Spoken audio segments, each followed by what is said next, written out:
Assalamualaikum warahmatullahi wabarakatuh. Hai guys, kembali lagi di video saya. Saya di sini akan membuat video yang ketiga. Materinya tentang bahan pembelajaran grafis. Pengertian media grafis yang dimaksudkan dalam tulisan ini ialah seni atau ilmu menggambarkan, terutama diartikan untuk menggambarkan mekanik. Juga diartikan sebagai penjelasan yang hidup, penjelasan yang kuat, atau penyajian yang efektif.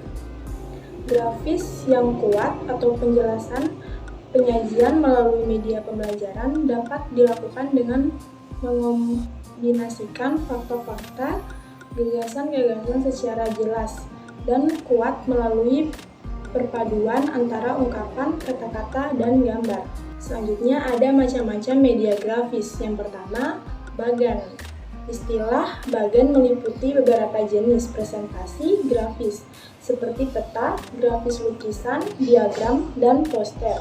Bahkan dalam hubungan ini, bagan didefinisikan sebagai kombinasi antara media grafis dan gambar foto yang dirancang untuk memvisualisasikan secara logis dan teratur mengenai fakta, pokok, atau gagasan. Yang kedua, papan tulis. Papan tulis adalah peralatan yang sangat diperlukan dalam tiap sekolah dan tiap kelas. Bahkan dapat dikatakan papan tulis itu menjadi fasilitas yang mutlak yang mempunyai kemampuan menyampaikan informasi secara visual, tetapi tidak dapat menampilkan suara maupun gerak. Kemudian yang ketiga, diagram. Diagram merupakan gambaran atau sketsa dari bagian suatu benda yang menunjukkan langkah-langkah suatu proses kerja. Diagram biasanya menjelaskan suatu hubungan antara data. Yang keempat, gambar. Gambar yaitu media yang merupakan reproduksi bentuk asli dalam dua dimensi. Media ini dapat berupa foto atau lukisan. 10 gambar adalah media yang paling umum yang dapat dimengerti dan dinikmati di mana-mana.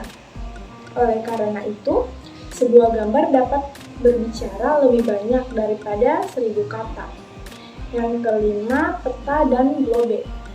Yang dimaksud dengan peta ialah suatu penyajian visual atas permukaan bumi, sedangkan globe adalah model dari bumi atau sebagian bumi turuan dalam bentuk yang kecil. Dengan begitu, dapat disimpulkan bahwa peta dan globe adalah alat yang biasanya dipergunakan dalam pelajaran ilmu bumi. Yang keenam, poster. Sajian kombinasi visual yang jelas, menyolok, dan menarik dengan maksud untuk menarik perhatian orang yang lewat poster. Poster media yang kuat dengan warna serta pesan dengan maksud untuk menangkap perhatian orang lewat, tetapi cukup lama menanamkan gagasan yang berarti dalam ingatannya. Yang ketujuh, papan flanel. Papan yang berlapis kain flanel untuk menyajikan gambar atau kata-kata yang mudah ditempel dan mudah pula dilepas. Papan flanel adalah media grafis yang efektif untuk menyajikan pesan-pesan tertentu kepada sasaran tertentu pula. Papan berlapis kain flanel ini dapat dilipat sehingga praktis. Media grafis dalam pembelajaran dapat meningkatkan pemahaman, keterlibatan, dan motivasi siswa. Mereka memfasilitasi pemahaman yang lebih baik melalui visualisasi konsep, memperkaya materi pembelajaran, dan mendukung gaya belajar yang beragam. Penerapan media grafis dalam proses pembelajaran di kelas dapat membantu meningkatkan pemahaman siswa, meningkatkan keterlibatan, dan membuat pembelajaran lebih menarik. Penerapan media grafis dalam proses pembelajaran di kelas memungkinkan siswa untuk belajar dalam cara yang lebih visual, memperjelas konsep, dan meningkatkan keterlibatan mereka dalam pembelajaran. Penggunaan media grafis dalam pembelajaran yaitu yang pertama ada grafik.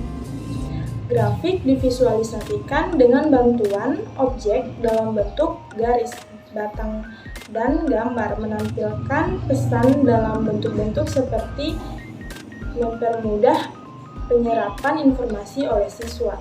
Terlebih jika gambar-gambar tersebut sudah dikenali siswa sebelumnya, grafik paling baik digunakan oleh dalam pembelajaran pada materi berupa ringkasan pelajaran setelah siswa memperoleh informasi lain dari berbagai sumber baik buku atau penjelasan sebelumnya dari guru sendiri. Yang kedua, bagan. Pemilihan bagan yang akan disajikan di kelas tentu saja harus berkaitan dengan materi yang akan disampaikan.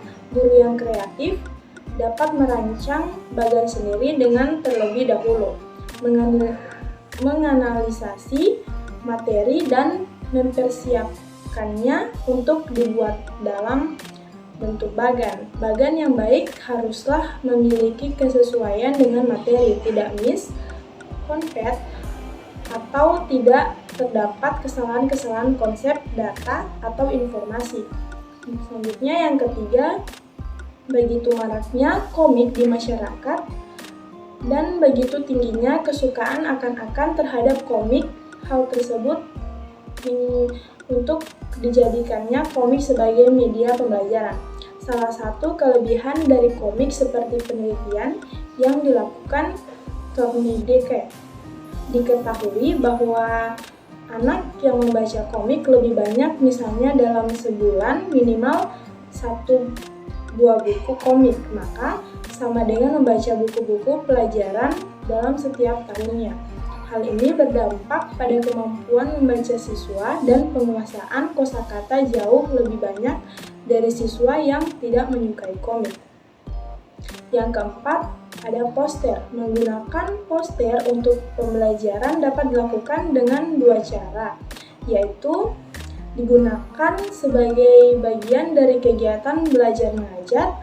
Dalam hal ini, poster digunakan saat guru menerangkan sebuah materi kepada siswa. Begitu halnya siswa dalam mempelajari materi menggunakan poster yang disediakan oleh guru. Poster yang digunakan ini harus relevan dengan tujuan dan materi. Poster disediakan guru baik dengan cara membuat sendiri maupun dengan cara membeli atau menggunakan yang sudah ada. Misalnya, guru membelajarkan siswa tentang teknik menulis karangan naratif tentang pentingnya buang sampah pada tempatnya. Kemudian, guru memasang sebuah poster tentang akibat membuang sampah sembarangan. Guru menugaskan siswa untuk mengamati poster tersebut. Lalu kemudian siswa diperintahkan untuk membuat karangan berdasarkan poster tersebut. Selanjutnya yang kedua, digunakan di luar pembelajaran yang bertujuan untuk memotivasi siswa sebagai peringatan, ajakan, propaganda, atau ajakan untuk melakukan sesuatu yang positif dan penanaman nilai-nilai sosial dan keagamaan. Dalam hal ini, poster tidak digunakan saat pembelajaran, namun dipajang di dalam kelas atau di sekitar sekolah, di tempat yang strategis agar terlihat dengan jelas oleh siswa. Misalnya, ajakan untuk rajin menabung, senantiasa membuang sampah pada tempatnya, mengingatkan untuk melaksanakan ibadah tidak mengoncek, dan lain-lain. Perbedaan antara poster yang digunakan dalam pembelajaran dan di luar pembelajaran tidak memiliki perbedaan yang mendasar. Perbedaannya hanya pada penyimpanan dan tema-tema yang dipilih. Untuk poster pembelajaran biasanya mengangkat tema-tema yang spesifik sesuai dengan kurikulum. Sedangkan poster untuk pajangan biasanya menggunakan tema-tema umum dan universal sehingga tidak lapuk oleh zaman. Kedua jenis poster tersebut, jika dilihat dari teknik dan prinsip-prinsip pembuatannya, sama tidak memiliki perbedaan. Selanjutnya ada juga media foto. Pergunakanlah gambar sesuai kebutuhannya, tidak terlalu banyak namun memiliki relevan tinggi dengan materi yang sedang diajarkan. Jumlah gambar yang sedikit namun terpilih akan lebih baik daripada gambar yang banyak, tetapi kurang memberi makna. Penggunaan media grafis dalam pembelajaran memiliki banyak manfaat, yaitu ada beberapa contoh penggunaan media grafis dalam pembelajaran. Itu ada memvisualisasikan konsep media grafis, membantu memvisualisasikan konsep yang kompleks atau abstrak. Mereka dapat menggambarkan hubungan antara konsep-konsep, menunjukkan bagaimana mereka terkait atau menggambarkan proses yang sulit dipahami hanya melalui teks, contohnya menggunakan diagram, grafik, atau peta konsep untuk memperjelas konsep matematika, ilmu pengetahuan, atau topik lainnya. Baik, sekian dari saya. Wassalamualaikum warahmatullahi wabarakatuh. Kita saksikan video selanjutnya ya guys. Bye.